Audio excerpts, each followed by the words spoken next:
When I was a kid, I always knew about badgers and I knew what they looked like, but I'd never seen one and I never thought I would. I think I thought that they were sort of made up by people who wrote books.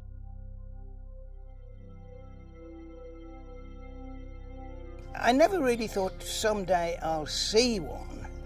Not at all.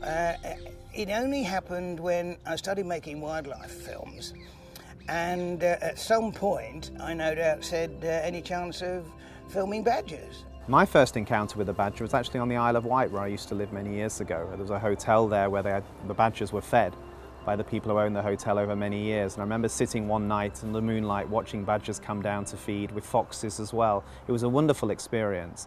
I hadn't seen a badger many years after that, but I was wandering down a high street once in Surbiton about 2 years ago in the suburbs of London, and I nearly fell into a badger that was walking the other way. And that often can happen because there are sets around many of our towns and cities that we won't see, that have existed for many years, where badgers go about their lives at night. But in this instance, obviously our paths crossed. I work today as Chief Executive of the Badger Trust really to draw attention to this wonderful animal, a species that's lived in our isles for nearly 500,000 years, our largest surviving carnivore, an animal that's subject to significant persecution over the years, and today that continues, an animal that is a big part of a political debate about the spread of a disease to cattle, but an animal that is most beautiful, that is an animal that we should protect, an animal that we should celebrate. People often ask me, what is my favourite animal? And I genuinely love all animals. And if I was to really think about it, I seem to have a thing about black and white animals. I had black and white dogs, border collies, I had a black and white rescue guinea pig, and I do love badgers, who are of course black and white.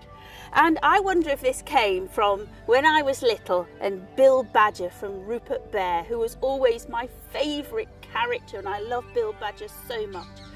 I was really lucky, therefore, when I was filming Pet Rescue back in the old days, to be able to be hands-on with a baby badger.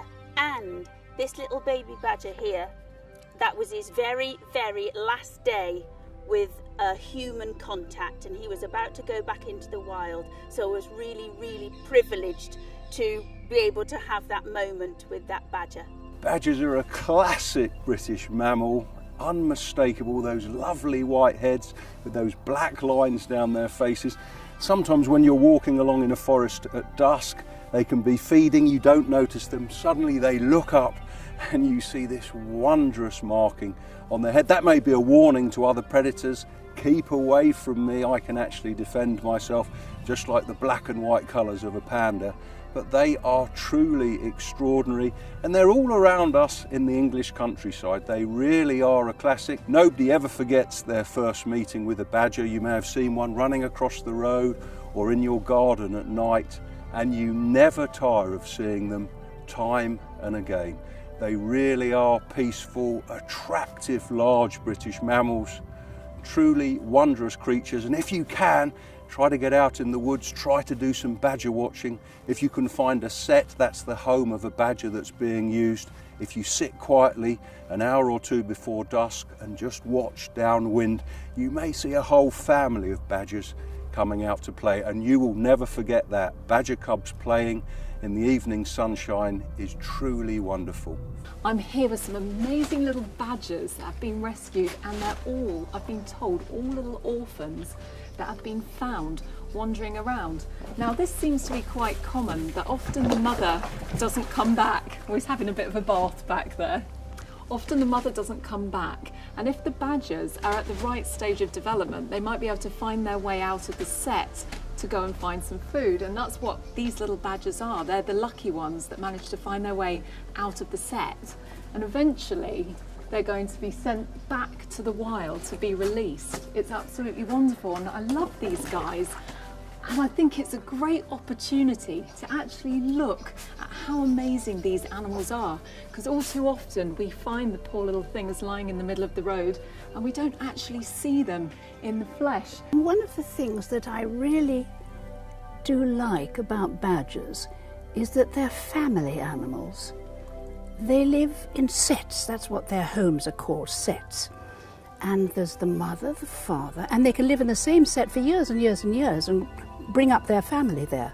So sometimes you can have huge sets where families have lived for a very, very long time, and they sometimes are visited by other animals. Someone told me not so very long ago that one day a fox crept into the set and had a bit of a sleep before he went off again.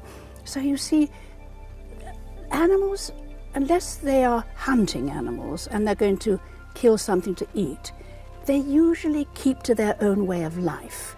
They're not invading other animals' territories. If they are frightened by another animal, then they'll probably go off and make a home somewhere else. But animals are much more tolerant than people, I think. They know that other animals don't eat the same food as they do, so they're not in competition with that. Each has its own place in the natural world, and that's what's so fascinating about it. I like badgers because they're very skilled animals and great diggers. I've been badger watching and seen them play and run about. It's an amazing sight to see.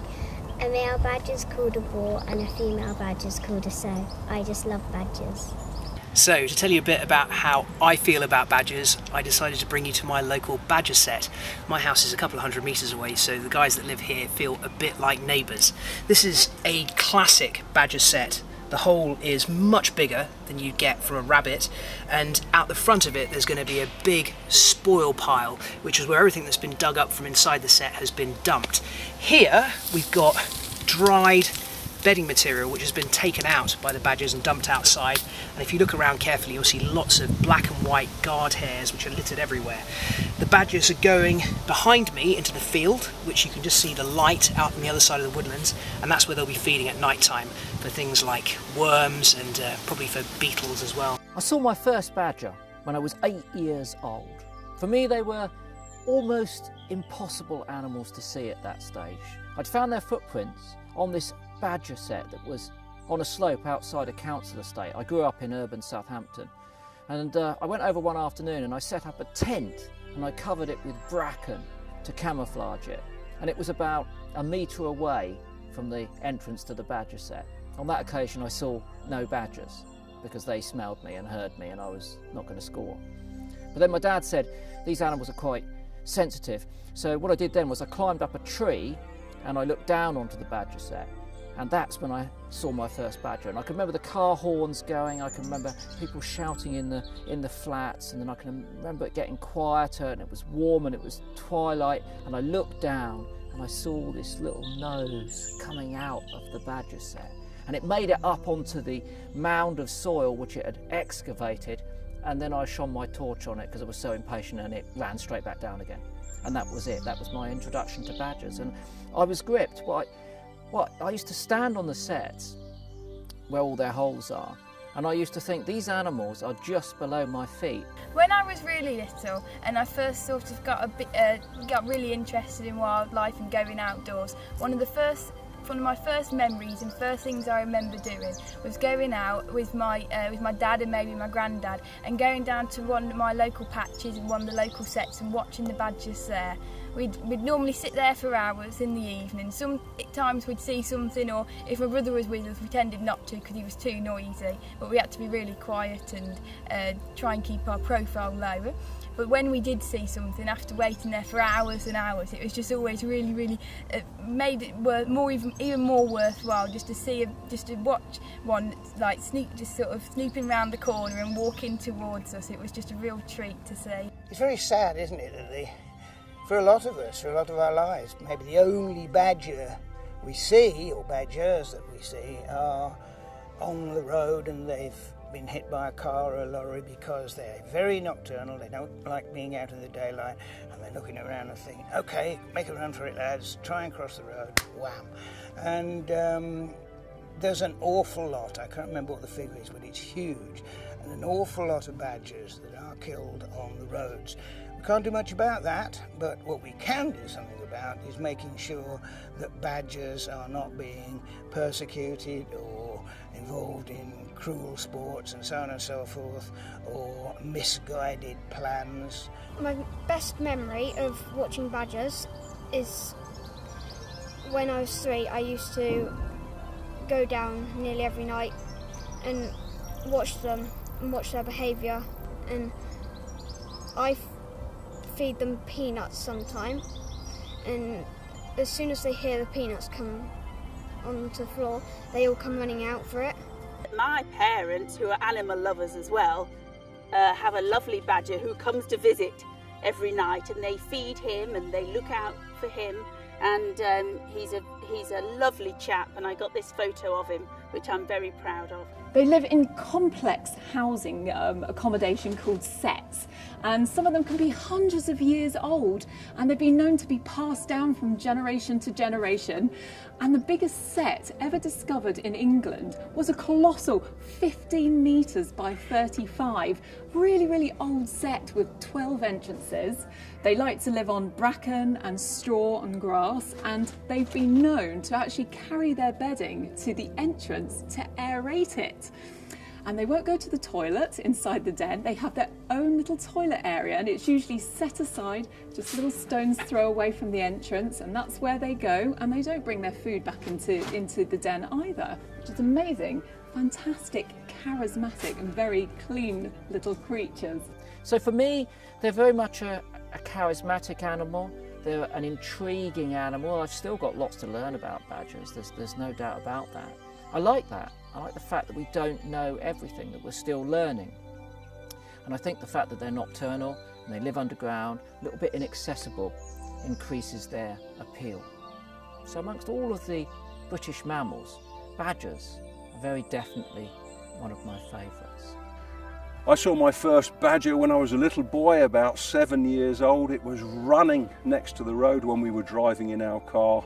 It was unforgettable. But nowadays I try to see badgers whenever I can.